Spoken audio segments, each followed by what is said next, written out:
আসসালামু আলাইকুম। কেমন আছেন সবাই? আশা করি সবাই ভালো আছেন। আপনাদের স্বাগত জানাই কিকবেজের আরেকটি নতুন ভিডিওতে। বাংলাদেশ অনূর্ধ্ব-23 দল বর্তমানে ভিয়েতনামে রয়েছে এশিয়ান কাপের বাছাই পর্ব খেলতে। এই টুর্নামেন্টে বাংলাদেশ 3টি ম্যাচ খেলবে আর প্রথম প্রতিপক্ষ শক্তিশালী স্বাগতিক ভিয়েতনাম। ম্যাচটি অনুষ্ঠিত হবে 3 সেপ্টেম্বর বাংলাদেশ সময় সন্ধ্যা 6টায়। সরাসরি দেখা যাবে স্পোর্ট টিভি প্লে ইউটিউব চ্যানেলে। সিনিয়র লেভেলে ভিয়েতনামের ফিফা র্যাঙ্ক 113তম আর বাংলাদেশ রয়েছে 184তম স্থানে। তবে অনূর্ধ্ব-23 পর্যায়ে বাংলাদেশের রেকর্ড একেবারেই ভালো নয়।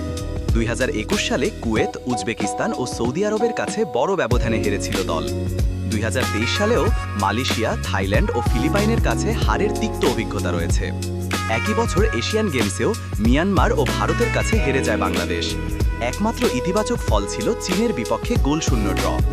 এবারের বাছাই পর্বের আগে ভিয়েতনামের সঙ্গে দুটি প্রস্তুতি ম্যাচ খেলে বাংলাদেশ। প্রথমটিতে হারে 1-0 ব্যবধানে আর দ্বিতীয়টিতে 4-2 ব্যবধানে। তবে সেখান থেকে শিক্ষা নিয়েই মাঠে নামবে দল। বাংলাদেশ দলের সম্ভাব্য একাদশে গোলপোস্টে থাকবেন মেহেদী হাসান শ্রাবণ। রক্ষণভাগে থাকতে পারেন কামাচাই মারমা, শাকিল আহমেদ, জাহিদ হাসান শান্ত ও জায়ান আহমেদ। মাঝমাঠে থাকবেন কিউবান মিডফিল্ডার মিচেল তানিল, যার দায়িত্ব হবে বল ডিস্ট্রিবিউশন ও প্রতিপক্ষের আক্রমণ ঠেকানো। তার সঙ্গে থাকবেন শেখ মোরসালিন ও মজিবুর রহমান জনি। দুজনেই জাতীয় দলে নিয়মিত খেলছেন এবং আন্তর্জাতিক ম্যাচে বোলও করেছেন। বিকল্প হিসেবে আছেন সাজেদ হাসান, জুম্মান, মিরাজুল ইসলাম, মহসিন ও আম্বেদ।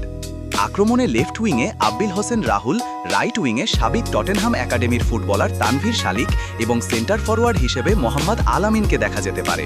প্রতিপক্ষ ভিয়েতনাম নিঃসন্দেহে ভয়ঙ্কর শক্তিশালী। তারা সদ্যই অনূর্ধ্ব-23 এশিয়ান চ্যাম্পিয়নশিপ জিতেছে। গ্রুপ পর্বে লাওস ও কম্বোডিয়াকে হারানোর পর সেমিফাইনালে ফিলিপাইন এবং ফাইনালে ইন্দোনেশিয়াকে হারিয়ে শিরোপা জেতে তারা। দলে রয়েছে মিট অধিনায়ক ভ্যান খাং খুয়াত সহ বেশ কয়েকজন খেলোয়াড় জাতীয় দলে খেলার অভিজ্ঞতা অর্জন করেছেন। সব মিলিয়ে ভিয়েতনামের বিপক্ষে ম্যাচটি বাংলাদেশের জন্য হবে কঠিন চ্যালেঞ্জ। এখন প্রশ্ন হলো, বাংলাদেশ কেমন একাদশে মাঠে নামবে আর কেমন হতে পারে ম্যাচের ফলাফল? এ নিয়ে আপনার প্রেডিকশন জানাতে ভুলবেন না। ভিডিও শেষ পর্যন্ত সঙ্গে থাকার জন্য ধন্যবাদ।